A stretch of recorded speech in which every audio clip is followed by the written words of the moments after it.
ਨੇ Indian media ਵਿੱਚ ਵੀ ਦਿਖਾਇਆ ਜਾ ਰਿਹਾ ਸੀ ਲਗਾਤਾਰ ਉਹਨਾਂ ਦੀ ਜਿਹੜੀ ਸਪਿਰਿਚੁਅਲ ਮੈਂਟਰ ਹੈਗੀ ਉਹ ਲਗਾਤਾਰ ਹਵਨ ਕਰ ਰਹੀ ਹੈ, ਲਗਾਤਾਰ ਮੰਤਰਾਂ ਦਾ ਜਾਪ ਕਰ ਰਹੀ ਹੈ। ਬਹੁਤ ਚੈਨਲਾਂ ਤੇ ਉਹ ਵੀਡੀਓ ਚੱਲੀ ਕਿ ਲਗਾਤਾਰ ਉਹ ਕਰ ਰਹੀ ਹੈ, ਪ੍ਰੇ ਕਰ ਰਹੀ ਹੈ ਕਿ ਜਿਹੜਾ ਸਾਊਥ ਅਮਰੀਕਾ ਉੱਥੋਂ ਆਉਣਗੇ ਦੇਵਤਾ, ਆਉਣਗੇ ਐਂਜਲਸ ਆਉਣਗੀਆਂ, ਪ੍ਰੇ ਕਰ ਰਹੀ ਹੈ ਨਾ, ਬਲੈਸ ਕਰ ਰਹੀ ਹੈ ਕਿ ਟਰੰਪ ਜਿੱਤਣਗੇ। ਇਸੇ ਗੱਲ ਕਰਕੇ ਉਹ ਲਗਾਤਾਰ ਕਹਿ ਰਹੇ ਨੇ, ਕਿਉਂਕਿ ਅਮਰੀਕਾ ਪਹਿਲਾਂ ਵੀ ਕਿਹਾ ਕਿ ਆਪਾਂ ਬਹੁਤ ਵੱਡੀ ਡੈਮੋਕ੍ਰੇਸੀ ਹੈ, ਸਭ ਤੋਂ ਦੁਨੀਆ ਦੀ ਸਭ ਤੋਂ ਵੱਡੀ ਡੈਮੋਕ੍ਰੇਸੀ ਅਮਰੀਕਾ 'ਚ। ਤੇ ਜੇਕਰ ਹੁਣ ਉਹ ਈਵੀਐਮ ਮਸ਼ੀਨਾਂ ਦਾ ਯੂਜ਼ ਕਰਦੇ ਨੇ, ਜੇਕਰ ਉਹ ਈਵੀਐਮ ਮਸ਼ੀਨਾਂ ਦੀ ਵਰਤੋਂ ਕਰਦੇ ਨੇ ਤਾਂ ਉਹਨਾਂ ਦੀ ਜਿਹੜੀ ਡੈਮੋਕ੍ਰੇਸੀ ਹੈ, ਜਿਹੜਾ ਲੋਕਤੰਤਰ ਹੈ, ਉਹ ਤੇ ਸਿੱਧਾ ਹਮਲਾ ਹੋਏਗਾ।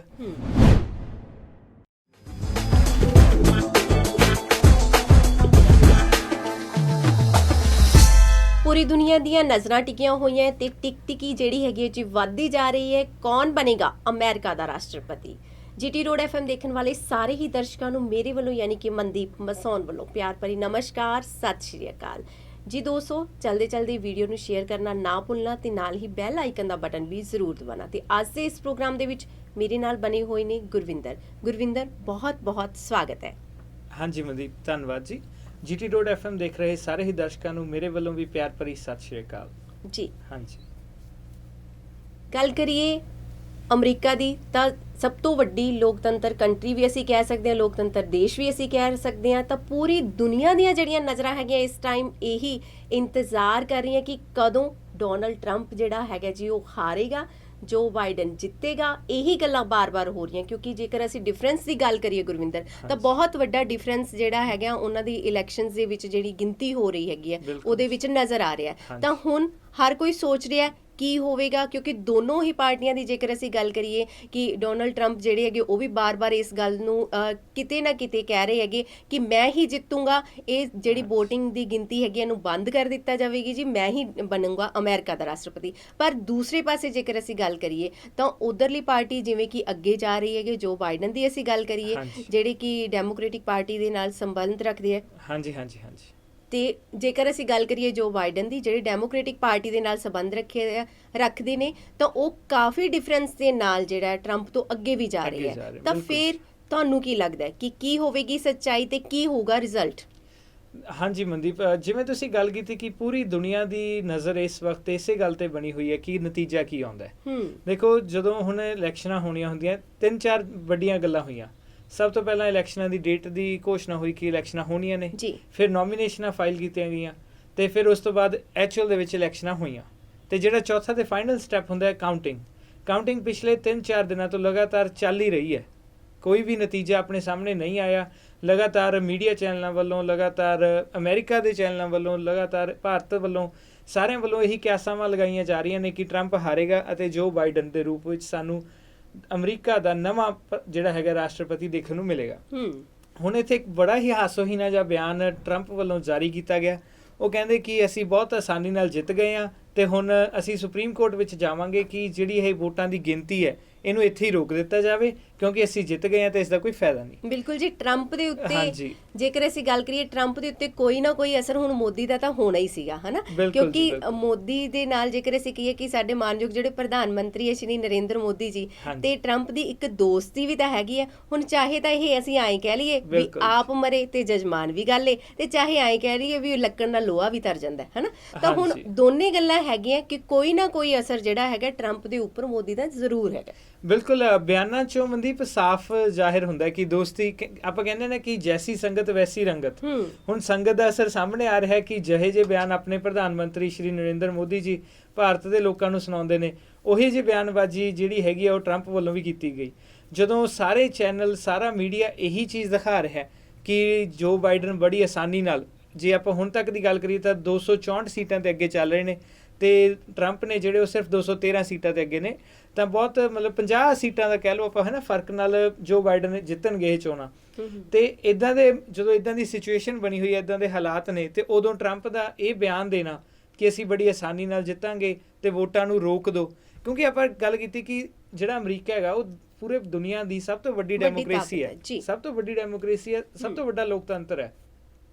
ਲੋਕਤੰਤਰ ਵਿੱਚ ਜਦੋਂ ਸਾਰਿਆਂ ਨੇ ਵੋਟਾਂ ਪਾਈਆਂ ਤਾਂ ਕੱਲੀ ਵੋਟ ਦੇ ਗਿਣੇ ਜਾਣ ਦਾ ਅਧਿਕਾਰ ਹੈ। ਕੱਲੇ ਜਿਹੜਾ ਵੋਟਰ ਹੈ ਉਹਦੀ ਵੋਟ ਦੀ ਇੱਕ ਅਹਿਮੀਅਤ ਹੈ। ਜੇ ਤੁਸੀਂ ਹੁਣ ਰਾਸ਼ਟਰਪਤੀ, ਕਿਉਂਕਿ ਉਹ ਕਰੰਟ ਰਾਸ਼ਟਰਪਤੀ ਹੈਗੇ ਨੇ, ਜੇ ਤੁਸੀਂ ਇਦਾਂ ਦੇ ਰਾਸ਼ਟਰਪਤੀ ਹੋ ਕੇ ਸਭ ਤੋਂ ਵੱਡੀ ਜਿਹੜੀ ਕਹਿੰਦੇ ਆਪਾਂ ਕਿ ਸਭ ਤੋਂ ਵੱਡੀ ਸੁਪਰ ਪਾਵਰ ਹੈ ਅਮਰੀਕਾ ਪੂਰੇ ਦੁਨੀਆ ਦੀ, ਇਦਾਂ ਦੇ ਕੰਟਰੀ ਦੇ ਰਾਸ਼ਟਰਪਤੀ ਹੋ ਕੇ ਜੇ ਤੁਸੀਂ ਇਹ ਬਿਆਨ ਦਿੰਦੇ ਹੋ ਕਿ ਜਿਹੜੀ ਵੋਟਾਂ ਦੀ ਗਿਣਤੀ ਆ ਰੋਕ ਦਿਓ, ਇਹਦਾ ਸੰਦੇਸ਼ ਕੀ ਜਾਂਦਾ ਲੋਕਾਂ 'ਚ? ਕੀ ਤੁਸੀਂ ਇਹ ਸਿੱਧਾ ਡੈਮੋਕ੍ਰੇਸੀ ਤੇ ਵਾਰ ਨਹੀਂ ਕਰ ਰਹੇ? ਕੀ ਤੁਸੀਂ ਇਹ ਲੋਕਤੰਤਰ ਨੂੰ ਖਤਮ ਕਰਨ ਦੀਆਂ ਗੱਲਾਂ ਨਹੀਂ ਕਰ ਰਹੇ? ਤੇ ਦੂਜੀ ਗੱਲ ਹੈ ਵੀ ਇਹਨਾਂ ਸਮਾਂ ਲੱਗ ਕਿਉਂ ਰਿਹਾ? ਪਿਛਲੇ ਜਦੋਂ 2016 ਦੇ ਵਿੱਚ ਚੋਣਾਂ ਹੋਈਆਂ ਸਨ, ਜਦੋਂ ਚੋਣਾਂ ਹੋਈਆਂ ਤੇ ਨਾਲ ਦੀ ਨਾਲ ਹੀ ਕਹਿ ਲਓ ਕਿ ਉਸੇ ਸ਼ਾਮ ਨਤੀਜੇ ਆ ਗਏ ਸੀ ਤੇ ਟਰੰਪ ਨੂੰ ਜਿਹੜਾ ਸੀਗਾ ਨਵਾਂ ਜਿਹੜਾ ਪ੍ਰੈਜ਼ੀਡੈਂਟ ਸੀਗਾ ਉਹ ਐਲਾਨ ਕਰ ਦਿੱਤਾ ਗਿਆ ਸੀ। ਤੇ ਹੁਣ ਜਦੋਂ ਗੱਲ ਕਰ ਰਹੇ ਹਾਂ ਕਿ ਆਪਾਂ ਇਸ ਵਾਰ ਹੈ ਨਾ ਕਈ ਕਾਰਨ ਸਾਹਮਣੇ ਆਏ ਨੇ ਕਿ ਹੋ ਸਕਦਾ ਕੋਵਿਡ ਕਰਕੇ, ਕਰੋਨਾ ਵਾਇਰਸ ਕਰਕੇ ਥੋੜਾ ਜਿਹਾ ਡਿਲੇ ਹੋ ਰਿਹਾ ਹੈਗਾ। ਬਹੁਤ ਲੋਕਾਂ ਨੇ ਇਸ ਵਾਰ ਮੇਲ ਰਾਹੀਂ, ਕਿਉਂਕਿ ਉੱਥੇ 3 ਟਾਈਪ ਦੀ VOTING ਹੁੰਦੀ ਹੈਗੀ ਅਮਰੀਕਾ ਦੇ ਵਿੱਚ, ਇੱਕ ਤਾਂ ਤੁਸੀਂ ਮੇਲ ਰਾਹੀਂ ਮੇਲ ਕਰਕੇ ਪਾ ਸਕਦੇ ਹੋਗੇ, ਦੂਜੀ ਹੁੰਦੀ ਹੈਗੀ ਜਿਹੜੇ ਤੁਸੀਂ ਅਰਲੀ VOTING ਕਰ ਸਕਦੇ ਹੋ, ਤੀਜਾ ਜਿਹੜਾ ਤਰੀਕਾ ਹੁੰਦਾ ਉਹ ਤੁਸੀਂ ਬੈਲਟ ਪੇਪਰ ਨਾਲ ਤੁਸੀਂ VOTING ਵਾਲੇ ਦਿਨ, ਇਲੈਕਸ਼ਨ ਵਾਲੇ ਦਿਨ ਕਰ ਸਕਦੇ ਹੋ VOTING। ਹੁਣ ਕਹਿੰਦੇ ਜਿਹੜਾ ਸੀਗਾ ਕਿ ਮੇਲ ਰਾਹੀਂ ਆਈ ਹੈ ਉਹਦੀ ਗਿਣਤੀ 'ਚ ਟਾਈਮ ਲੱਗ ਰਿਹਾ, ਜਿਹੜੀ ਅਰਲੀ VOTING ਹੋਈ ਸੀ ਉਹਦੀ ਗਿਣਤੀ ਪੂਰੀ ਹੋ ਚੁੱਕੀ ਹੈ, ਲਗਭਗ ਪੂਰੀ ਹੋ ਚੁੱਕੀ ਹੈ, ਤੇ ਜਿਹੜੀ ਸੀਗੀ ਪੇਪਰ ਬੈਲਟ ਨਾਲ ਹੋਈਆਂ ਸੀਗੀਆਂ ਉਹਦੀ ਗਿਣਤੀ ਵੀ ਲਗਭਗ ਪੂਰੀ ਹੋ ਚੁੱਕੀ ਹੈ। ਤੇ ਜਿਹੜੇ ਉਹਨਾਂ ਦੇ ਰੁਝਾਨ ਆਏ ਨੇ ਸਾਹਮਣੇ, ਉਹ ਇਹੀ ਕਹਿ ਰਹੇ ਨੇ ਕਿ ਉਹ ਇਸੇ ਗੱਲ ਤੇ ਇਸ਼ਾਰਾ ਕਰ ਰਹੇ ਨੇ ਕਿ ਨਵਾਂ ਰਾਸ਼ਟਰਪਤੀ ਅਮਰੀਕਾ ਨੂੰ ਤੇ ਦੁਨੀਆ ਨੂੰ ਦੇਖਣ ਨੂੰ ਮਿਲੇਗਾ। ਪਰ ਮੈਨੂੰ ਨਹੀਂ ਪਤਾ ਹੁਣ ਜਿਹੜੇ ਟਰੰਪ ਸਾਹਿਬ ਨੇ ਉਹਨਾਂ ਦੇ ਕੌਣ ਇਹ ਜਿਹੇ ਸਲਾਹਕਾਰ ਨੇ ਜਾਂ ਕੌਣ ਉਹਨਾਂ ਨੂੰ ਇਹ ਜਾਣਕਾਰੀ ਦੇ ਰਿਹਾ ਹੈ ਕਿ ਆਪਾਂ ਜਿੱਤਾਂਗੇ, ਕਿਉਂਕਿ ਜੋ ਬਾਈਡਨ ਵੀ ਲਗਾਤਾਰ ਇਹ ਗੱਲ ਕਹਿ ਰਹੇ ਨੇ ਕਿ ਅਸੀਂ ਜਿੱਤ ਵੱਲ ਵੱਧ ਰਹੇ ਹਾਂ। ਉਹਨਾਂ ਨੇ ਇਹ ਗੱਲ ਨਹੀਂ ਕਹੀ ਕਿ ਅਸੀਂ ਜਿੱਤ ਗਏ, ਹਾਂ ਉਹਨਾਂ ਨੇ ਇਹ ਗੱਲ ਕਹੀ ਕਿ ਅਸੀਂ ਜਿੱਤ ਵੱਲ ਵੱਧ ਰਹੇ ਹਾਂ, ਪਰ ਜਿਹੜੇ ਟਰੰਪ ਸਾਹਿਬ ਨੇ ਉਹ ਤਾਂ ਸਿੱਧਾ ਹੀ ਕਹੀ ਜਾਂਦੇ ਕਿ ਅਸੀਂ ਜਿੱਤ ਗਏ। ਬਿਲਕੁਲ, ਪਰ ਇੱਕ ਗੱਲ ਜੇਕਰ ਅਸੀਂ ਗੱਲ ਕਰੀਏ, ਗੁਰਵਿੰਦਰ ਕਹਿੰਦੇ ਹੁੰਦੇ ਕਿ ਉਮੀਦ ਦਾ ਪੱਲਾ ਨਾ ਛੱਡਣਾ ਨਹੀਂ ਚਾਹੀਦਾ। ਬਿਲਕੁਲ ਜੀ, ਹੈਨਾ। ਤੇ ਹੁਣ ਜੇ ਟਰੰਪ ਸਾਹਿਬ ਪਹਿਲਾਂ ਹੀ ਆਪਦੀ ਉਮੀਦ ਵੀ ਛੱਡ ਦੇਣ ਤਾਂ ਫਿਰ ਉਹ ਮਾੜੀ ਮੋਟੀ ਜਿਹੜਾ ਹਜੇ ਤੱਕ ਹੌਸਲਾ ਜੇਕਰ ਅਸੀਂ ਕਹੀਏ ਕਿ ਬਰਕਰਾਰ ਹੈਗਾ, ਤਾਂ ਤੁਸੀਂ ਦੇਖੋ ਜਿਹੜੇ ਉਹਨਾਂ ਦੇ ਪੱਖ ਦੇ ਲੋਕ ਹੈਗੇ ਆ ਉਹ ਵੀ ਦੁਆ ਕਰ ਰਹੇ ਆ ਕਿ ਪ੍ਰੇ ਹੋ ਰਹੀ ਹੈ ਬਾਰ-ਬਾਰ। ਪ੍ਰੇ ਛੱਡੋ ਮਨਦੀਪ, ਤੁਸੀਂ ਇਹ ਦੇਖਣਾ ਸੀਗਾ ਆਪਣੇ ਇੰਡੀਅਨ ਮੀਡੀਆ ਵਿੱਚ ਵੀ ਦਿਖਾਇਆ ਜਾ ਰਿਹਾ ਸੀ ਲਗਾਤਾਰ, ਉਹਨਾਂ ਦੀ ਜਿਹੜੀ ਸਪਿਰਿਚੁਅਲ ਮੈਂਟਰ ਹੈਗੀ ਉਹ ਲਗਾਤਾਰ ਹਵਨ ਕਰ ਰਹੀ ਹੈ, ਲਗਾਤਾਰ ਮੰਤਰਾਂ ਦਾ ਜਾਪ ਕਰ ਰਹੀ ਹੈ। ਬਹੁਤ ਚੈਨਲਾਂ ਤੇ ਉਹ ਵੀਡੀਓ ਚੱਲੀ ਕਿ ਲਗਾਤਾਰ ਉਹ ਕਰ ਰਹੀ ਹੈ, ਪ੍ਰੇ ਕਰ ਰਹੀ ਹੈ ਕਿ ਜਿਹੜਾ ਸਾਊਥ ਅਮਰੀਕਾ ਉੱਥੋਂ ਆਉਣਗੇ ਦੇਵਤਾ, ਆਉਣਗੇ ਐਂਜਲਸ ਆਉਣਗੀਆਂ, ਪ੍ਰੇ ਕਰ ਰਹੀ ਹੈ ਨਾ, ਬਲੈਸ ਕਰ ਰਹੀ ਹੈ ਕਿ ਟਰੰਪ ਜਿੱਤਣਗੇ। ਹੁਣ ਤੁਸੀਂ ਗੱਲ ਕੀਤੀ ਕਿ ਉਮੀਦ ਤੇ ਦੁਨੀਆ ਕਾਇਮ ਹੈ, ਇਸ ਵਿੱਚ ਕੋਈ ਸ਼ੱਕ ਨਹੀਂ, ਪਰ ਜਦੋਂ ਉਮੀਦ ਆਪਾਂ ਕਹਿੰਦੇ ਆ ਨਾ ਕਿ ਜੇ ਹੁਣ ਆਪਾਂ ਪਾਣੀ 'ਚ ਮਧਾਣੀ ਪਾ ਕੇ ਰਿੜਕਾਂਗੇ ਤੇ ਉਦੋਂ ਆਪਾਂ ਜੇ ਉਮੀਦ ਰੱਖੀਏ ਕਿ ਹਾਂ ਘਿਓ ਜਾਂ ਮੱਖਣ ਦੀ ਉਮੀਦ ਕਰਾਂਗੇ ਤਾਂ ਉਹ ਆਪਣੇ ਆਪ 'ਚ ਆਪਣੀ ਮੂਰਖਤਾ ਹੈਗੀ। ਜਦੋਂ ਆਪਾਂ ਨੂੰ ਸਾਫ਼ ਜੱਗ ਜ਼ਾਹਿਰ ਇਹ ਗੱਲ ਹੋ ਚੁੱਕੀ ਹੈ ਕਿ ਟਰੰਪ ਦੀ ਹਾਰ ਨਿਸ਼ਚਿਤ ਹੈ, ਤੇ ਜੇ ਫਿਰ ਟਰੰਪ ਆ ਕੇ ਇਹ ਬਿਆਨ ਦੇਣ ਕਿ ਅਸੀਂ ਜਿੱਤ ਗਏ, VOTING ਕਾਊਂਟਿੰਗ ਰੋਕ ਦਿਓ, ਤਾਂ ਮੈਨੂੰ ਲੱਗਦਾ ਇਹ ਮੂਰਖਤਾ ਹੈਗੀ, ਇਹ ਉਮੀਦ ਨਹੀਂ ਹੈਗੀ, ਇੱਕ ਮੂਰਖਤਾ ਦਾ ਇੱਕ ਨਿਸ਼ਾਨੀ ਹੈਗੀ। ਹਾਂਜੀ, ਤਾਂ ਜੇ ਪਾਣੀ ਦੇ ਵਿੱਚੋਂ ਜਿਹੜਾ ਮੱਖਣ ਹੈ ਉਹ ਕਦੇ ਵੀ ਨਹੀਂ ਨਿਕਲਦਾ ਹੁੰਦਾ। ਤੇ ਹੁਣ ਗੱਲ ਹੈਗੀ ਹੈ ਕਿ ਜਿਹੜਾ ਇਲੈਕਸ਼ਨਸ ਜਿਹੜੀਆਂ ਉੱਥੇ ਹੋ ਰਹੀਆਂ ਅਮਰੀਕਾ ਦੇ ਵਿੱਚ, ਉਹ ਬਿਲਕੁਲ ਹੀ ਸਾਫ਼ ਸੁਥਰੇ ਤਰੀਕੇ ਨਾਲ ਹੁੰਦੀਆਂ। ਜਦੋਂ ਕਿ ਜੇਕਰ ਅਸੀਂ ਗੱਲ ਕਰੀਏ ਭਾਰਤ ਦੇ ਵਿੱਚ, ਤਾਂ ਭਾਰਤ ਦੇ ਵਿੱਚ ਜਿਹੜੀਆਂ ਇਲੈਕਸ਼ਨਸ ਹੁੰਦੀਆਂ ਗੁਰਵਿੰਦਰ, ਜ਼ਿਆਦਾਤਰ ਜਿਹੜੀਆਂ ਹੈਗੀਆਂ ਅਸੀਂ ਹੁਣ ਤੱਕ EVM ਮਸ਼ੀਨਸ ਦੇ ਥਰੂ ਹੁੰਦੀਆਂ ਹੈਗੀਆਂ। ਤਾਂ ਇੱਕ ਬਹੁਤ ਵੱਡਾ ਡਿਫਰੈਂਸ ਵੀ ਸਾਨੂੰ ਨਜ਼ਰ ਆਉਂਦਾ ਹੈ, ਕਿਉਂਕਿ ਉੱਥੇ EVM ਮਸ਼ੀਨਸ ਨਹੀਂ ਹੈਗੀਆਂ, ਉੱਥੇ ਜਿਹੜਾ ਹੈਗਾ VOTING ਦਾ ਪ੍ਰੋਸੈਸ ਹੀ ਹੋਰ ਹੈਗਾ। ਇਹ ਵੀ ਸਮਝਣਾ ਪਏਗਾ ਨਾ ਮਨਦੀਪ ਕਿ ਉੱਥੇ EVM ਮਸ਼ੀਨਸ ਕਿਉਂ ਨਹੀਂ ਹੈਗੀਆਂ। ਇਹੀ ਮੇਰਾ ਕੁਐਸਚਨ ਸੀ ਤੁਹਾਡੇ ਤਾਈਂ ਵੀ, ਕਿਉਂ ਅਮਰੀਕਾ, ਜੇਕਰ ਅਸੀਂ ਸਾਡਾ ਜਿਹੜਾ ਸੰਵਿਧਾਨ ਹੈਗਾ ਉਹ ਕਾਫੀ ਹੱਦ ਤੱਕ ਅਮਰੀਕਾ ਦੇ ਸੰਵਿਧਾਨ ਦਾ ਰੂਪ ਵੀ ਹੈਗਾ, ਤੇ ਜਦੋਂ ਭਾਰਤ ਦੇ ਵਿੱਚ ਜੇਕਰ ਅਸੀਂ ਲੋਕਤੰਤਰ ਦੀ ਗੱਲ ਕੀਤੀ ਹੈ ਤਾਂ ਲੋਕਤੰਤਰ ਦੇਸ਼, ਜੇ ਅਸੀਂ ਪਾਪੂਲੇਸ਼ਨ ਵਾਈਜ਼ ਅਸੀਂ ਗੱਲ ਕਰੀਏ ਤਾਂ ਭਾਰਤ ਦੇ ਵਿੱਚ ਬਹੁਤ ਵੱਡਾ ਲੋਕਤੰਤਰ ਹੈ, ਅਮਰੀਕਾ ਇੱਕ ਬਹੁਤ ਵੱਡੀ ਸੁਪਰ ਪਾਵਰ ਹੈਗੀ ਹੈ, ਹਨਾ। ਤਾਂ ਇੱਥੇ ਅਸੀਂ EVM ਮਸ਼ੀਨਸ ਯੂਜ਼ ਕਰਦੇ ਹਾਂ, ਉੱਥੇ ਜਿਹੜਾ ਹੈਗਾ VOTING ਦਾ ਤਰੀਕਾ ਹੀ ਕੁਛ ਅੱਡ ਹੈ। ਤਾਂ ਇਹ ਕਿਉਂ ਉੱਥੇ EVM ਮਸ਼ੀਨਸ ਕੰਮ ਕਿਉਂ ਨਹੀਂ ਕਰਦੀਆਂ? ਹੁਣ ਇਹ ਦੇਖੋ ਕਿ ਜੇ ਆਪਾਂ ਟੈਕਨੋਲੋਜੀ ਵਾਈਜ਼ ਗੱਲ ਕਰੀਏ, ਜਿਹੜਾ ਨਾਸਾ ਹੋ ਗਿਆ ਜਾਂ ਜਿੰਨੇ ਵੀ ਸਾਇੰਟਿਸਟ ਨੇ, ਡਾਕਟਰ ਨੇ, ਉਹ ਸਾਰੇ ਅਮਰੀਕਾ ਕੋਲ ਨੇ। ਆਪਣੇ ਵੀ ਭਾਰਤ ਵਿੱਚੋਂ ਆਪਾਂ ਕਹਿੰਦੇ ਕਿ ਜਿਹੜੀ ਕਰੀਮ ਹੁੰਦੀ ਹੈ ਸਟੂਡੈਂਟਸ ਦੀ ਜਾਂ ਕਹਿ ਲਓ ਵੀ ਹੈ ਨਾ ਗ੍ਰੈਜੂਏਟਸ ਦੀ, ਉਹ ਅਮਰੀਕਾ ਲੈ ਜਾਂਦਾ ਚੱਕ ਕੇ।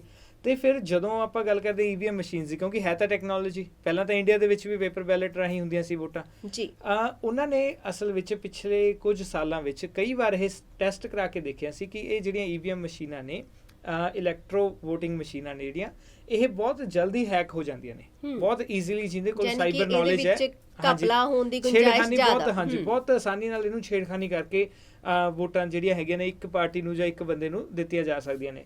ਇਸੇ ਗੱਲ ਕਰਕੇ ਉਹ ਲਗਾਤਾਰ ਕਹਿ ਰਹੇ ਨੇ, ਕਿਉਂਕਿ ਅਮਰੀਕਾ ਪਹਿਲਾਂ ਵੀ ਕਿਹਾ ਕਿ ਆਪਾਂ ਬਹੁਤ ਵੱਡੀ ਡੈਮੋਕ੍ਰੇਸੀ ਹੈ, ਦੁਨੀਆ ਦੀ ਸਭ ਤੋਂ ਵੱਡੀ ਡੈਮੋਕ੍ਰੇਸੀ ਅਮਰੀਕਾ 'ਚ, ਤੇ ਜੇਕਰ ਹੁਣ ਉਹ EVM ਮਸ਼ੀਨਾਂ ਦਾ ਯੂਜ਼ ਕਰਦੇ ਨੇ, ਜੇਕਰ ਉਹ EVM ਮਸ਼ੀਨਾਂ ਦੀ ਵਰਤੋਂ ਕਰਦੇ ਨੇ, ਤਾਂ ਉਹਨਾਂ ਦੀ ਜਿਹੜੀ ਡੈਮੋਕ੍ਰੇਸੀ ਹੈ, ਜਿਹੜਾ ਲੋਕਤੰਤਰ ਹੈ, ਉਹ 'ਤੇ ਸਿੱਧਾ ਹਮਲਾ ਹੋਏਗਾ।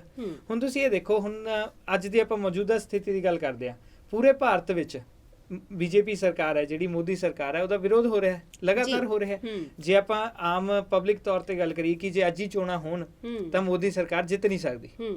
ਤੇ ਜਦੋਂ ਹੁਣ ਬਿਹਾਰ 'ਚ ਚੋਣਾਂ ਹੋ ਵੀ ਰਹੀਆਂ ਨੇ, ਹੁਣ ਆਪਾਂ ਉੱਥੋਂ ਦੀ ਐਗਜ਼ਾਮਪਲ ਲੈ ਲੈਂਦੇ ਹਾਂ, ਉੱਥੇ ਚੋਣਾਂ ਹੋ ਰਹੀਆਂ ਨੇ ਈਵੀਐਮ ਮਸ਼ੀਨਾਂ ਨਾਲ। ਤੇ ਜਦੋਂ ਈਵੀਐਮ ਮਸ਼ੀਨਾਂ ਨਾਲ ਚੋਣਾਂ ਹੋ ਰਹੀਆਂ ਨੇ, ਤੁਸੀਂ ਦੇਖਿਓ ਜਿਹੜੇ ਐਗਜ਼ਿਟ ਪੋਲ ਵੀ ਸਾਹਮਣੇ ਆ ਰਹੇ ਨੇ, ਉਹ ਇਹੀ ਕਹਿ ਰਹੇ ਨੇ ਕਿ ਜਿਹੜਾ ਇਹ ਮਹਾਗਠਜੋੜ ਹੈਗਾ ਆਰਜੇਡੀ ਦਾ ਤੇ ਬੀਜੇਪੀ ਦਾ ਤੇ ਇੱਕ ਹੋਰ ਪਾਰਟੀ ਦਾ, ਉਹ ਜਿੱਤੇਗਾ, ਬਹੁਤ ਆਸਾਨੀ ਨਾਲ ਜਿੱਤੇਗਾ। ਫਿਰ ਆਪਾਂ ਨੂੰ ਕਿਤੇ ਨਾ ਕਿਤੇ ਸਮਝ ਆਉਂਦਾ ਹੈ ਕਿ ਜਿਹੜਾ ਆਪਣੀ ਡੈਮੋਕ੍ਰੇਸੀ ਹੈ ਨਾ, ਜਿਹੜੀ ਆਪਣਾ ਲੋਕਤੰਤਰ ਹੈ, ਇਹ ਸਿਰਫ ਕਹਿਣ ਦਾ ਲੋਕਤੰਤਰ ਹੈ। ਪਹਿਲਾਂ ਪਿੱਛੇ ਇੱਕ ਵੀਡੀਓ ਵੀ ਵਾਇਰਲ ਹੋਈ ਸੀ, ਆਮ ਆਦਮੀ ਪਾਰਟੀ ਨੇ ਕਰੀ ਸੀ, ਜਦੋਂ ਉਹਨਾਂ ਨੇ ਪਾਰਲੀਮੈਂਟ ਵਿੱਚ ਕਰਕੇ ਦਿਖਾਇਆ ਸੀਗਾ ਈਵੀਐਮ ਮਸ਼ੀਨ ਨੂੰ ਹੈਕ, ਕਿ ਕਿਸ ਤਰ੍ਹਾਂ 20 ਵੋਟਾਂ ਪਾਈਆਂ ਸੀ ਤੇ ਕਿਸ ਤਰ੍ਹਾਂ ਉਸ ਚੋਂ ਜਿਹੜੀਆਂ ਅੱਡ ਪਾਰਟੀਆਂ ਨੂੰ ਪਾਈਆਂ ਸੀ ਤੇ 20 ਦੀਆਂ 20 ਸੀ ਜਿਹੜੀਆਂ ਉਹ ਬੀਜੇਪੀ ਨੂੰ ਗਈਆਂ ਸੀ। ਇਹ ਮਤਲਬ ਉਹਨਾਂ ਨੇ ਕਰਕੇ ਦਿਖਾਤਾ। ਜਦੋਂ ਹੁਣ ਆਪਾਂ ਕਹਿੰਦੇ ਨੇ ਕਿ ਇੱਕ ਤਾਂ ਸਿਰਫ ਕਹਿਣ ਦੀ ਗੱਲ ਹੁੰਦੀ ਹੈ, ਇੱਕ ਜਦੋਂ ਕੋਈ ਕਰਕੇ ਵਿਦ ਪ੍ਰੂਫ ਦਿਖਾ ਰਿਹਾ ਤੇ ਆਪਾਂ ਫਿਰ ਵੀ ਈਵੀਐਮ ਦਾ ਹੀ ਸਹਾਰਾ ਲੈ ਰਹੇ ਹਾਂ। ਇਹ ਕਿਤੇ ਨਾ ਕਿਤੇ ਜੱਗ ਜ਼ਾਹਿਰ ਕਰਦਾ ਕਿ ਜਿਹੜੇ ਇਹ ਨੇਤਾ ਹੁੰਦੇ ਨੇ, ਜਿਹੜੇ ਇਹ ਪੋਲੀਟੀਕਲ ਬੰਦੇ ਨੇ, ਪੋਲੀਟੀਕਲ ਪਾਰਟੀਆਂ ਨੇ, ਇਹਨਾਂ ਨੂੰ ਹਾਰ ਦਾ ਬਹੁਤ ਡਰ ਹੁੰਦਾ। ਇਹਨਾਂ ਨੂੰ ਇਹ ਲੱਗਦਾ ਕਿ ਈਵੀਐਮ ਮਸ਼ੀਨਾਂ ਤੇ ਸਾਡਾ ਕੰਟਰੋਲ ਹੈ। ਹੁਣ ਜਦੋਂ ਪੇਪਰ ਬੈਲਟ ਰਾਹੀਂ ਹੋਣਗੀਆਂ ਤਾਂ ਉਸ ਤੇ ਤਾਂ ਇਹਨਾਂ ਦਾ ਕੰਟਰੋਲ ਨਹੀਂ। ਉਹ ਗੱਲ ਵੱਖ ਹੈ ਕਿ ਜਿਹੜੇ ਭਾਰਤੀ ਲੋਕ ਨੇ ਜਾਂ ਜਿਹੜੇ ਭਾਰਤੀ ਨੇਤਾ ਨੇ, ਇਹਨਾਂ ਨੇ ਤਰੀਕਾ ਉਹ 'ਚ ਵੀ ਕੱਢ ਲੈਣਾ, ਕੋਈ ਛੱਡਣਾ ਉਹਨੂੰ ਵੀ ਨਹੀਂ। ਜਿਹੜੀ ਛੇੜਖਾਨੀ ਹੈ, ਜਿਹੜੀ ਹੇਰਾਫੇਰੀ ਹੈ, ਉਹ 'ਚ ਵੀ ਕਰ ਦੇਣੀ ਹੈ। ਪਰ ਜਿਹੜੀ ਈਵੀਐਮ ਹੈ, ਬਹੁਤ ਸੌਖਾ ਤੇ ਸਹਿਜ ਤਰੀਕਾ ਹੈ ਕਿ ਥੋੜਾ ਜਿਹਾ ਐਂ ਕਰੋ ਤੇ ਹੋ ਗਿਆ, ਵੋਟਾਂ ਆਪਣੇ ਆ ਗਈਆਂ। ਨਾਲੇ ਜਦੋਂ ਕਾਊਂਟਿੰਗ ਕੋਈ ਵੀ ਹੋਰ ਕਰੇਗਾ ਤਾਂ ਸਹੀ ਆਊਗਾ। ਇਹ ਹੁਣ ਦੇਖੋ ਤੁਸੀਂ ਕਿ ਇੰਨੇ ਵਿਰੋਧ ਦੇ ਬਾਵਜੂਦ, ਜਿਵੇਂ ਮੈਂ ਕਹਿ ਰਿਹਾ ਸੀ, ਇੰਨਾ ਵਿਰੋਧ ਹੋ ਰਿਹਾ ਭਾਜਪਾ ਦਾ ਪੂਰੇ ਦੇਸ਼ ਵਿੱਚ। ਜਦੋਂ ਲੋਕਡਾਊਨ ਸੀ, ਬਿਹਾਰ ਦੇ ਲੋਕ ਸੀ, ਜਿਹੜੇ ਮਜ਼ਦੂਰ ਸੀ, ਉਹ ਸਾਰੇ ਪੈਦਲ ਚੱਲ ਕੇ ਬਿਹਾਰ ਗਏ ਸੀ। ਉਦੋਂ ਕਿੰਨਾ ਰੋਸ ਸੀ। ਜਨਤਾ ਦੀ ਗੱਲ ਕਰੀਏ ਤਾਂ ਜਨਤਾ 'ਚ ਰੋਸ ਜਿਹੜਾ ਹੈ ਬਹੁਤ ਜ਼ਿਆਦਾ ਸੀਗਾ। ਪਰ ਫਿਰ ਵੀ ਜਿਹੜੀ ਜਿੱਤ ਹੈ ਆਪਾਂ ਨੂੰ ਦੇਖਣ ਨੂੰ ਮਿਲੇਗੀ ਆਉਣ ਵਾਲੇ ਅਗਲੀ ਵੀਡੀਓ ਤੱਕ। ਹੋ ਸਕਦਾ ਕਿ ਨਤੀਜੇ ਆ ਜਾਣ ਤੇ ਦੇਖਿਓ ਕਿ ਜਿਹੜਾ ਨਤੀਜਾ ਆਊਗਾ ਉਹ ਫਿਰ ਭਾਜਪਾ ਦੀ ਸਰਕਾਰ ਦੇ ਹੱਕ 'ਚ ਆਊਗਾ, ਕਿਉਂਕਿ ਜਿਹੜੀ ਵੋਟਿੰਗ ਹੈ, ਜਿਹੜੀ ਇਲੈਕਸ਼ਨਸ ਨੇ, ਉਹ ਈਵੀਐਮ ਮਸ਼ੀਨਾਂ ਦੇ ਰਾਹੀਂ ਹੋਈ ਹੈ। ਬਿਲਕੁਲ ਜੀ। ਤਾਨਾਸ਼ਾਹ ਸ਼ਾਸਨ ਜਿਹੜਾ ਹੈਗਾ ਉਹ ਸਰਕਾਰ ਦੀ ਅਸੀਂ ਕਹਿ ਲਈਏ ਵੀ ਜਾਂ ਤਾਂ ਮਜਬੂਰੀ ਹੈ ਤੇ ਜਾਂ ਉਹਨਾਂ ਦਾ ਦਿਲ ਕਰਦਾ ਹੀ ਨਹੀਂ ਜੀ ਵੀ ਜਦੋਂ ਕਿਸੇ ਨੂੰ ਕੁਰਸੀ ਇੱਕ ਵਾਰੀ ਮਿਲ ਗਈ ਤਾਂ ਫਿਰ ਕੁਰਸੀ ਜਿਹੜੀ ਹੈ, ਕੁਰਸੀ ਦੀ ਆਦਤ ਪੈ ਜਾਂਦੀ ਹੈ। ਗੁਰਵਿੰਦਰ, ਉਹ ਦਿਲ ਕਰਦਾ ਵੀ ਅਸੀਂ ਰਹੀਏ ਉਸ ਕੁਰਸੀ ਤੇ, ਹਨਾ, ਬਿਰਾਜਮਾਨ। ਕਿਉਂਕਿ 2014 ਦੇ ਇਲੈਕਸ਼ਨ ਤੋਂ ਬਾਅਦ ਜੇਕਰ ਅਸੀਂ 2019 ਦੇ ਇਲੈਕਸ਼ਨ ਦੀ ਗੱਲ ਕਰੀਏ ਤਾਂ ਉਦੋਂ ਵੀ ਹਰ ਪਾਸੇ ਇੱਕੋ ਹੀ ਗੱਲ ਸੀ ਕਿ ਬਹੁਤ ਘੱਟ ਲੋਕ ਸੀਗੇ ਜਿਨ੍ਹਾਂ ਨੇ ਇਲੈਕਸ਼ਨ ਦੇ ਵਿੱਚ, ਜਾਂ ਸੀਗੇ ਕਿ ਉਸ ਤੋਂ ਬਾਅਦ ਵੀ ਕਾਫੀ ਸਾਰੀਆਂ ਵੀਡੀਓਜ਼ ਵੀ ਆਈਆਂ ਜਾਂ ਲੋਕੀ ਬਾਰ-ਬਾਰ ਇੱਕੋ ਹੀ ਗੱਲ ਕਹਿ ਰਹੇ ਸੀ ਜੀ ਵੋਟ ਤਾਂ ਉਹਨੂੰ ਪਾਈ ਸੀ, ਜਿੱਤ ਹੋ ਗਿਆ, ਹਨਾ। ਤਾਂ ਇਹ ਜਿਹੜਾ ਮਸਲਾ ਹੈ ਹਰ ਵਾਰ ਹੁੰਦਾ ਵੀ ਵੋਟ ਕਿਸੇ ਹੋਰ ਨੂੰ ਪਾਈ ਹੁੰਦੀ ਹੈ, ਜਿੱਤ ਕੋਈ ਹੋਰ ਜਾਂਦਾ। ਹੁਣ ਇਹਦੇ ਵਿੱਚ ਜਿਹੜਾ ਮੇਨ ਰੋਲ ਹੈਗਾ, ਜਿਵੇਂ ਤੁਸੀਂ ਕਿਹਾ ਵੀ ਈਵੀਐਮ ਦੇ ਵਿੱਚ ਅਕਸਰ ਹੀ ਜਿਹੜਾ ਹੈਗਾ ਉਸ ਨੂੰ ਹੈਕ ਕਰਕੇ ਕਿਸੇ ਵੀ ਤਰੀਕੇ ਦੀ ਸੈਟਿੰਗ ਜਿਹੜੀ ਉਹਦੇ ਵਿੱਚ ਕਰ ਦਿੱਤੀ ਜਾਂਦੀ ਹੈ, ਤਾਂ ਤਾਨਾਸ਼ਾਹ ਸ਼ਾਸਨ ਜਿਹੜਾ ਹੈਗਾ ਉਹ ਬਰਕਰਾਰ ਉਹਦੇ ਨਾਲ ਰਹਿ ਜਾਂਦਾ ਹੈਗਾ। ਪਰ ਹੁਣ ਜੇਕਰ ਅਸੀਂ ਗੱਲ ਕਰੀਏ ਵੀ ਇਹਨਾਂ ਸਾਰੀਆਂ ਚੀਜ਼ਾਂ ਤੋਂ ਸਾਨੂੰ ਜਿਹੜਾ ਹੈਗਾ ਕਿਸ ਤਰੀਕੇ ਦੇ ਨਾਲ ਅਸੀਂ ਪੱਲਾ ਛਡਾਵਾਂਗੇ, ਜਾਂ ਸਾਡੀ ਸਰਕਾਰ ਹੀ ਕੁਛ ਕਰੇਗੀ ਜਾਂ ਜਨਤਾ ਕੁਛ ਕਰੇਗੀ, ਜਾਂ ਜਿਹੜਾ ਅਮਰੀਕਾ ਦਾ ਇੱਕ ਇਤਿਹਾਸ ਜਿਹੜਾ ਹੁਣ ਬਣਨ ਜਾ ਰਿਹਾ ਹੈਗਾ, ਅਗਰ ਪ੍ਰੈਜ਼ੀਡੈਂਟ ਉੱਥੇ ਅਸੀਂ ਕਹੀਏ ਵੀ ਟਰੰਪ ਨਹੀਂ ਬਣਦਾ ਹੈਗਾ ਤੇ ਜੋ ਬਾਈਡਨ ਬਣਦਾ, ਤੁਹਾਨੂੰ ਲੱਗਦਾ ਕਿ ਉਸ ਚੀਜ਼ ਦਾ ਇੰਪੈਕਟ ਜਿਹੜਾ ਸਾਡੇ ਲੋਕਾਂ ਤੇ ਜਾਂ ਭਾਰਤ ਤੇ ਵੀ ਪਏਗਾ? ਬਿਲਕੁਲ ਮਨਦੀਪ, ਇਹ ਬਹੁਤ ਵੱਡਾ ਇੰਪੈਕਟ ਪਏਗਾ। ਇਹ ਮੈਂ 2-4 ਗੱਲਾਂ ਰਾਹੀਂ ਸਮਝਾਉਂਗਾ ਆਪਣੇ ਦਰਸ਼ਕਾਂ ਨੂੰ ਕਿ ਕਿਸ ਤਰ੍ਹਾਂ ਇੰਪੈਕਟ ਪਏਗਾ। ਜੇਕਰ ਆਪਾਂ ਉਹਨਾਂ ਦੀ ਪਾਰਟੀ ਦੀ ਗੱਲ ਕਰੀਏ, ਜੋ ਬਾਈਡਨ ਦੀ, ਤੇ ਉਹਨਾਂ ਦੇ ਜਿਹੜੇ ਵਾਈਸ ਪ੍ਰੈਜ਼ੀਡੈਂਟ ਦੀ ਉਮੀਦਵਾਰ ਹੈ ਕਮਲਾ ਹੈਰਿਸ, ਉਹ ਭਾਰਤੀ ਮੂਲ ਦੀ ਔਰਤ ਹੈਗੀ। ਤੇ ਉਹਨਾਂ ਨੇ ਲਗਾਤਾਰ ਜਦੋਂ ਕਸ਼ਮੀਰ ਜਿਹੜਾ ਸੀਗਾ ਸਟੇਟ ਡਿਕਲੇਅਰ ਕੀਤੀ ਸੀਗੀ, 270 ਦੀ ਧਾਰਾ ਜਿਹੜੀ ਸੀਗੀ 370 ਦੀ ਧਾਰਾ ਹਟਾਈ ਗਈ, ਹਾਂਜੀ, ਜਿਹੜੀ ਹਟਾਈ ਗਈ ਸੀ। ਹਿਊਮਨ ਰਾਈਟਸ ਦਾ ਜਿਹੜਾ ਐਕਸਪਲੋਇਟੇਸ਼ਨ ਹੋਈ ਸੀ, ਜਿਹੜਾ ਇੰਨਾ ਜ਼ਿਆਦਾ ਧੱਕਾ ਹੋਇਆ ਸੀ, ਉੱਥੇ 9 ਮਹੀਨਿਆਂ ਤੋਂ ਵੱਧ ਕਰਫਿਊ ਲੱਗਿਆ ਰਿਹਾ ਹੈਗਾ, ਉਸ ਚੀਜ਼ ਦੀ ਕਰੜੇ ਸ਼ਬਦਾਂ ਵਿੱਚ ਇਹਨਾਂ ਨੇ ਲਗਾਤਾਰ ਨਿੰਦਾ ਕਰੀ ਸੀ, ਚਾਹੇ ਉਹ ਜੋ ਬਾਈਡਨ ਹੋਣ, ਚਾਹੇ ਉਹ ਕਮਲਾ ਹੈਰਿਸ ਹੋਵੇ। ਤੇ ਜਦੋਂ ਮਤਲਬ ਕੋਈ ਏਡੀ ਵੱਡੀ, ਕਿਉਂਕਿ ਆਪਾਂ ਨੂੰ ਪਤਾ ਹੈ ਕਿ ਜਿਹੜਾ ਅਮਰੀਕਾ ਦਾ ਜਿਹੜਾ ਰਾਸ਼ਟਰਪਤੀ ਹੁੰਦਾ ਉਹ ਪੂਰੀ ਦੁਨੀਆ 'ਚ, ਪੂਰੇ ਵਿਸ਼ਵ 'ਚ ਸਭ ਤੋਂ ਤਾਕਤਵਰ ਆਦਮੀ ਹੁੰਦਾ, ਉਹਦੇ ਕੋਲ ਸਭ ਤੋਂ ਵੱਧ ਪਾਵਰ ਉਹਦੇ ਕੋਲ ਹੁੰਦੀ ਹੈ। ਤੇ ਜਦੋਂ ਏਡੀ ਪਾਵਰ ਵਾਲਾ ਬੰਦਾ ਇਹ ਕਹਿ ਰਿਹਾ ਹੋਵੇ ਕਿ ਤੁਸੀਂ ਗਲਤ ਕੀਤਾ ਹੈ ਭਾਰਤ ਸਰਕਾਰ ਨੂੰ, ਤਾਂ ਇਹਦਾ ਸਿੱਧਾ ਜਿਹੜਾ ਜਾਂਦਾ ਹੈ, ਸਿੱਧੀ ਜਿਹੜੀ ਗੱਲ ਹੈ ਕਿ ਭਾਰਤ ਸਰਕਾਰ ਵੱਲੋਂ ਗਲਤੀ ਹੋਈ ਹੈ। ਤੇ ਟਰੰਪ ਤਾਂ ਦੇਖੋ ਮੋਦੀ ਸਾਹਿਬ ਦੇ ਦੋਸਤ ਸੀ, ਉਹਨਾਂ ਨੇ ਤਾਂ ਕੋਈ ਗੱਲ ਕਰੀ ਨਹੀਂ ਕਿ ਤੁਸੀਂ ਗਲਤ ਕਰਿਆ, ਸਹੀ ਕਰਿਆ। ਹੁਣ ਜਦੋਂ ਜਿਹੜੇ ਰਾਸ਼ਟਰਪਤੀ ਨੇ ਅਮਰੀਕਾ ਦੇ, ਜਦੋਂ ਇਹ ਜੋ ਬਾਈਡਨ ਬਣ ਗਏ ਤਾਂ ਉਹ ਸਿੱਧਾ ਇਹ ਪਹਿਲਾ ਮੁੱਦਾ ਚੁੱਕਣਗੇ ਕਿ ਜਿਹੜੇ ਤੁਸੀਂ ਉੱਥੇ ਹਿਊਮਨ ਰਾਈਟਸ ਦੀ ਐਕਸਪਲੋਇਟੇਸ਼ਨ ਕਰੀ ਹੈ ਉਹਦਾ ਜਵਾਬ ਦਿਓ। ਫਿਰ ਇਹਦਾ ਇੰਪੈਕਟ ਭਾਰਤ ਤੇ ਬਹੁਤ ਵੱਡਾ ਪਏਗਾ, ਵਪਾਰ ਤੇ ਵੀ ਪਏਗਾ, ਜਿਹੜੀ ਆਮ ਲੋਕਾਂ ਦੇ ਵਿੱਚ ਸੋਚ ਹੈ ਉਹਦੇ ਵੀ ਪਏਗਾ। ਕਿਉਂਕਿ ਲੋਕਾਂ ਨੂੰ ਇਹ ਲੱਗਦਾ ਹੈਗਾ, ਸਾਰਿਆਂ ਨੂੰ ਪਤਾ ਸੀ ਕਿ ਟਰੰਪ ਤੇ ਮੋਦੀ ਦੋਸਤ ਨੇ, ਜਿਵੇਂ ਭਾਰਤ ਵਿੱਚ ਮੋਦੀ ਨਹੀਂ ਹਾਰ ਸਕਦਾ ਉਵੇਂ ਅਮਰੀਕਾ 'ਚ ਟਰੰਪ ਨਹੀਂ ਹਾਰ ਸਕਦਾ। ਹੁਣ ਇੱਕ ਜਿਹੜੀ ਉਮੀਦ ਦੀ, ਜਿਵੇਂ ਆਪਾਂ ਪਹਿਲਾਂ ਗੱਲ ਕਰੀ ਸੀ, ਉਹ ਉਮੀਦ ਜਗਾਈ ਆ ਨਵੀਂ ਭਾਰਤ ਦੇ ਲੋਕਾਂ ਦੇ ਮਨਾਂ ਵਿੱਚ ਕਿ ਲੋਕਤੰਤਰ ਹਜੇ ਜਿਉਂਦਾ ਹੈ, ਲੋਕਤੰਤਰ ਰਾਜ ਹੈਗਾ ਤੇ ਆਪਾਂ ਵੀ ਬਦਲਾਅ ਲਿਆ ਸਕਦੇ ਹਾਂ। ਆਪਾਂ ਵੀ 2024 ਚ ਜਿਹੜੀਆਂ ਚੋਣਾਂ ਹੋਣੀਆਂ ਨੇ ਉਦੋਂ ਮੋਦੀ ਨੂੰ ਜੇ ਆਪਾਂ ਮਨਾਂ 'ਚ ਹਰਾਈ ਬੈਠੇ ਹਾਂ, ਆਪਾਂ ਚੋਣਾਂ 'ਚ ਵੀ ਹਰਾ ਸਕਦੇ ਹਾਂ, ਆਪਾਂ ਇਲੈਕਸ਼ਨਾਂ 'ਚ ਹਰਾ ਸਕਦੇ ਹਾਂ। ਜਿਵੇਂ ਤੁਸੀਂ ਗੱਲ ਕਰੀ ਸੀ 2019 ਦੀਆਂ ਇਲੈਕਸ਼ਨਾਂ ਵੇਲੇ, 2014 ਤੋਂ ਲੈ ਕੇ 2019 ਤੱਕ ਜੋ ਰਾਜ ਕੀਤਾ ਭਾਜਪਾ ਨੇ, ਚਾਹੇ ਉਹ ਡੀਮੋਨੇਟਾਈਜੇਸ਼ਨ ਹੋਵੇ, ਕਈ ਇਦਾਂ ਦੇ ਹੋਰ ਸਟੈਪ ਚੱਕੇ ਸੀ ਜਿਨ੍ਹਾਂ ਬਾਬਤ ਜਿਹੜੇ ਲੋਕ ਨੇ, ਭਾਰਤ ਦੇ ਆਮ ਜਨਤਾ, ਉਹਨਾਂ ਦੇ ਮਨ ਵਿੱਚ ਬਹੁਤ ਰੋਸ ਸੀਗਾ ਇਹਨਾਂ ਦੇ ਵਿਰੁੱਧ।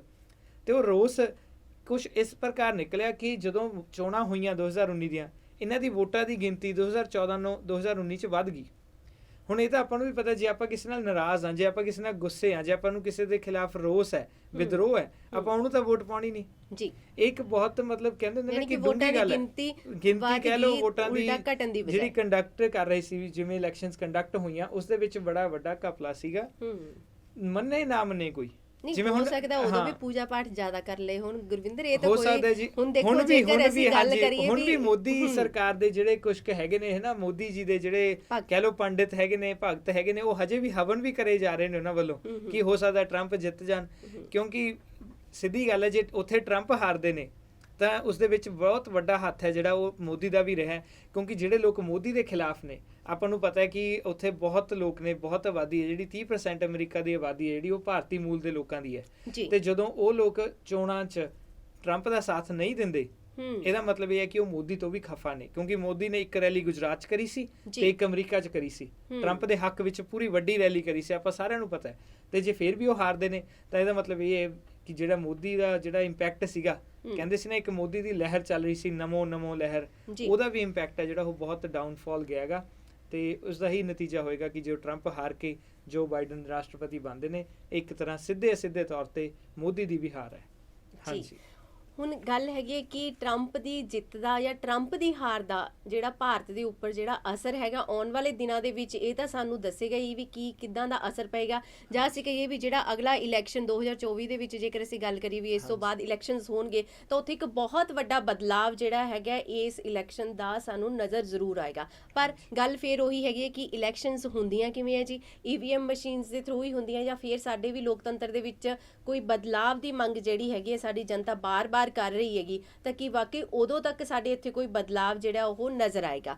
ਹੁਣ ਇਹਨਾਂ ਸਾਰੀਆਂ ਗੱਲਾਂ ਦੇ ਬਾਵਜੂਦ ਜੇਕਰ ਅਸੀਂ ਗੱਲ ਕਰੀਏ ਕਿ ਅਗਰ 1% ਜੇ ਤਖਤਾ ਪਲਟ ਜਾਂਦਾ ਗੁਰਵਿੰਦਰ, ਜੇ ਅਸੀਂ ਇਹ ਸੋਚ ਲੈਂਦੇ ਅੱਗੇ ਵੀ ਕਿਸੇ ਵੀ ਪੁਆਇੰਟ ਦੇ ਉੱਪਰ ਆ ਕੇ ਜੇ ਅਸੀਂ ਕਹੀਏ ਵੀ ਹਾਂਜੀ ਕਿ ਟਰੰਪ ਦੀ ਜਿੱਤ ਹੋ ਜਾਂਦੀ ਹੈ, ਚਲੋ ਇਹ ਗੱਲਾਂ ਤਾਂ ਨਹੀਂ, ਸੱਚਾਈ ਵੱਲ ਤਾਂ ਅਸੀਂ ਨਹੀਂ ਜਾ ਰਹੇ ਹੈਗੇ, ਕਿਉਂਕਿ ਇੱਕ ਬਹੁਤ ਵੱਡਾ ਡਿਫਰੈਂਸ ਜਿਹੜਾ ਸਾਨੂੰ ਨਜ਼ਰ ਆ ਰਿਹਾ ਹੈਗਾ ਤੇ ਇਸ ਨੂੰ ਕਵਰ ਕਰਨਾ ਵਾਕਈ ਟਰੰਪ ਦੇ ਲਈ ਬਹੁਤ ਮੁਸ਼ਕਿਲ ਹੈਗਾ। ਜੋ ਬਾਈਡਨ ਅੱਗੇ ਜਾ ਰਿਹਾ, ਤਾਂ ਅਗਰ ਇਦਾਂ ਦਾ ਕੋਈ ਗੱਲਬਾਤ ਹੋ ਜਾਂਦੀ ਹੈ, ਜਿਵੇਂ ਆਪਾਂ ਕਹਿ ਦਿੰਦੇ ਹਾਂ ਵੀ ਮੋਦੀ 2024 ਚ ਮਾਫ ਕਰਨਾ ਕਿ 2019 ਦੇ ਵਿੱਚ ਜਿਸ ਤਰੀਕੇ ਨਾਲ ਨਰਿੰਦਰ ਮੋਦੀ ਦੁਬਾਰਾ ਦੇਸ਼ ਦੇ ਪ੍ਰਧਾਨ ਮੰਤਰੀ ਬਣ ਗਏ ਹਨਾ, ਤਾਂ ਕੋਈ ਇਦਾਂ ਦਾ ਬਦਲਾਵ ਤੁਹਾਨੂੰ ਲੱਗਦਾ ਹੈਗਾ ਕਿ ਇਹ ਇੱਕ ਸੁਪਨਾ ਹੀ ਹੈ ਜਿਹੜੇ ਲੋਕੀ ਸੋਚ ਰਹੇ ਹੈ?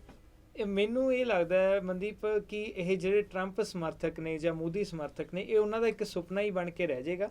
ਜੇਕਰ ਜਿਵੇਂ ਤੁਸੀਂ ਕਿਹਾ ਕਿ 1% ਵੀ ਚਾਂਸ ਹੈ, ਕਿਉਂਕਿ ਜਿੰਨਾ ਜੇਕਰ ਕਹਿੰਦੇ ਹੁੰਦੇ ਆ ਕਿ ਜਿੱਤ ਨਹੀਂ ਹੋਈ, ਫਾਈਨਲ ਜਿਹੜੇ ਰਿਜ਼ਲਟ ਆਪਾਂ ਨੂੰ ਨਹੀਂ ਮਿਲਦੇ ਜੀ। ਬਿਲਕੁਲ ਮਨਦੀਪ, ਜੇ ਮੈਂ ਆਪਦੇ ਪਰਸਨਲੀ ਪੁਆਇੰਟ ਆਫ View ਦੀ ਗੱਲ ਕਰਾਂ, ਜਿਵੇਂ ਤੁਸੀਂ ਕਿਹਾ ਕਿ 1% ਚਾਂਸ ਹੈ ਕਿ ਟਰੰਪ ਫਿਰ ਵੀ ਜਿੱਤ ਜਾਂਦੇ ਨੇ।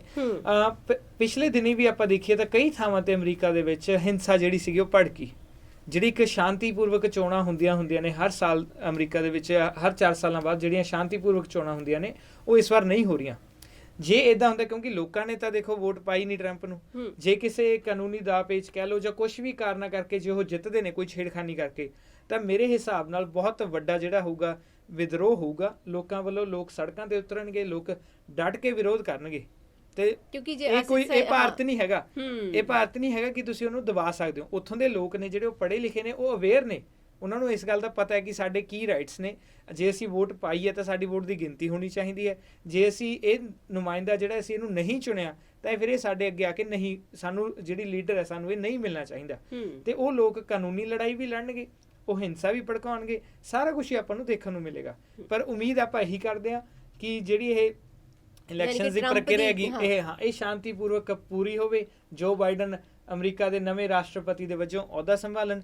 ਵਿੱਚ ਇਹ ਵੀ ਖਬਰ ਆ ਰਹੀਆਂ ਸੀਗੀਆਂ ਕਿ ਜੋ ਬਾਈਡਨ ਨੇ ਤਾਂ ਰਿਕਾਰਡ ਵੀ ਤੋੜਤਾ, ਜਿਹੜਾ ਓਬਾਮਾ ਦਾ ਸਭ ਤੋਂ ਵੱਧ ਵੋਟਾਂ ਦਾ ਰਿਕਾਰਡ ਸੀ, ਇਹ ਵੀ ਟੁੱਟ ਚੁੱਕਿਆ।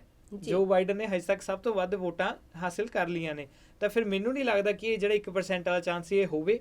ਪਰ ਜੇ ਇਹ ਹੁੰਦਾ ਤਾਂ ਲੋਕਾਂ ਨੂੰ ਇਹੀ ਅਪੀਲ ਹੈ ਵੀ ਸ਼ਾਂਤੀ ਬਣਾਈ ਰੱਖਿਓ, ਕਿਉਂਕਿ ਐਂਡ ਆਫ ਦਾ ਡੇ ਆਪਾਂ ਨਹੀਂ ਚਾਹੁੰਦੇ ਕਿ ਕਿਸੇ ਵੀ ਕਾਰਨਾਂ ਕਰਕੇ ਜਿਹੜੀ ਅਮਨ ਸ਼ਾਂਤੀ ਹੈ ਉਹ ਸਮਾਜ ਦੀ ਭੰਗ ਹੋਵੇ। ਤਾਂ ਇਹ ਸਮਾਂ ਹੀ ਦੱਸੇਗਾ। ਸਮਾਂ ਬਹੁਤ ਹੀ ਘੱਟ ਰਹਿ ਚੁੱਕਿਆ ਕਿ ਹਾਂ ਠੀਕ ਹੈ, ਨਤੀਜੇ ਜਿਹੜੇ ਹੈਗੇ ਆ ਉਹ ਨਿਕਲ ਕੇ ਸਾਹਮਣੇ ਤਾਂ ਆ ਰਹੇ ਆ, ਪਰ ਬਹੁਤ ਹੀ ਘੱਟ ਡਿਫਰੈਂਸ ਜਿਹੜਾ ਸੀਗੇ, ਬਹੁਤ ਘੱਟ ਸਮਾਂ ਰਹਿ ਗਿਆ। ਜੋ ਬਾਕੀ ਦੀ ਜਿਹੜੀ ਵੋਟਾਂ ਦੀ ਗਿਣਤੀ ਆ ਉਸ ਦੇ ਵਿੱਚ ਤੇ ਸਾਨੂੰ ਜਲਦੀ ਹੀ ਪਤਾ ਲੱਗ ਜਾਵੇਗਾ ਕਿ ਕੌਣ ਬਣੇਗਾ ਅਮਰੀਕਾ ਦਾ ਰਾਸ਼ਟਰਪਤੀ। ਤਾਂ ਇਸ ਤੋਂ ਬਾਅਦ ਦੇਖਦੇ ਹਾਂ ਕਿ ਕਿਸ ਤਰ੍ਹਾਂ ਦੇ ਜਿਹੜੀ ਹੈਗੇ ਬਦਲਾਵ ਜਿਹੜੇ ਹੈਗੇ ਆ ਅਮਰੀਕਾ ਦੇ ਵਿੱਚ ਹੁੰਦੇ ਆ ਜਾਂ ਭਾਰਤ ਦੇ ਵਿੱਚ ਸਾਨੂੰ ਦੇਖਣ ਨੂੰ ਮਿਲਦੇ ਹੈਗੇ ਆ, ਕਿੱਦਾਂ ਦਾ ਅਸਰ ਜਿਹੜਾ ਹੈਗਾ ਅਮਰੀਕਾ ਦੇ ਪ੍ਰੈਜ਼ੀਡੈਂਟ ਦਾ ਜਿਹੜਾ ਹੈਗਾ ਭਾਰਤ ਤੇ ਪਏਗਾ। ਤੇ ਇਹੋ ਜਿਹੀਆਂ ਹੀ ਹੋਰ ਵੀਡੀਓਜ਼ ਅਸੀਂ ਤੁਹਾਡੇ ਲਈ ਅੱਗੇ ਵੀ ਲੈ ਕੇ ਆਵਾਂਗੇ ਕਿ ਕਿੱਦਾਂ ਦੇ ਨਤੀਜੇ ਸਾਡੇ ਲਈ ਇਹਦੇ ਚੋਂ ਨਿਕਲ ਕੇ ਆਉਂਦੇ ਹੈਗੇ ਆ ਤੇ ਕੀ ਬਣੀਆਂ ਹੋਈਆਂ ਹੈਗੀਆਂ, ਜਿਹੜੇ ਕਰੰਟ ਮੁੱਦੇ ਸਾਡੇ ਕਿੱਦਾਂ ਦੇ ਚੱਲ ਰਹੇ ਹੈਗੇ ਆ, ਕੀ ਇਹ ਸਰਕਾਰ ਦਾ ਰਵੱਈਆ। ਤੇ ਇਸੇ ਨਾਲ ਹੀ ਅਸੀਂ ਕਹਾਂਗੇ ਕਿ ਸਾਡੀ ਵੀਡੀਓਜ਼ ਨੂੰ ਲਾਈਕ ਤੇ ਸ਼ੇਅਰ ਕਰਨਾ ਨਾ ਭੁੱਲਣਾ ਤੇ ਬੈਲ ਆਈਕਨ ਦਾ ਬਟਨ ਵੀ ਜ਼ਰੂਰ ਦਬਾਉਣਾ। ਹਾਂਜੀ ਦਰਸ਼ਕੋ, ਜੇ ਤੁਹਾਨੂੰ ਸਾਡੀ ਇਹ ਵੀਡੀਓ ਵਧੀਆ ਲੱਗੀ, ਜੇ ਤੁਹਾਨੂੰ ਸਾਡੀਆਂ ਪਹਿਲਾਂ ਵਾਲੀਆਂ ਵੀਡੀਓਜ਼ ਵਧੀਆ ਲੱਗੀਆਂ ਤਾਂ ਸਾਡੇ ਚੈਨਲ ਨੂੰ ਜ਼ਰੂਰ ਸਬਸਕ੍ਰਾਈਬ ਕਰਿਓ ਤੇ ਬੈਲ ਆਈਕਨ ਵੀ ਜ਼ਰੂਰ ਦਬਾਇਓ। ਤੇ ਇਸੇ ਨਾਲ ਹੀ ਮੈਨੂੰ ਮਨਦੀਪ ਮਸੌਨ ਨੂੰ ਅੱਜ ਦਾ ਪ੍ਰੋਗਰਾਮ ਹਾਲ ਬਿਆਨੀ ਇੱਥੇ ਹੀ ਖਤਮ ਕਰਨ ਦੀ ਦਿਓ ਆਗਿਆ। ਧੰਨਵਾਦ। ਤੇ ਗੁਰਵਿੰਦਰ, ਤੁਹਾਡਾ ਵੀ ਬਹੁਤ ਬਹੁਤ ਸ਼ੁਕਰੀਆ। ਹਾਂਜੀ ਮਨਦੀਪ, ਧੰਨਵਾਦ ਜੀ। ਸਾਰੇ ਸਰੋਤਿਆਂ ਦਾ ਵੀ ਬਹੁਤ ਬਹੁਤ ਧੰਨਵਾਦ।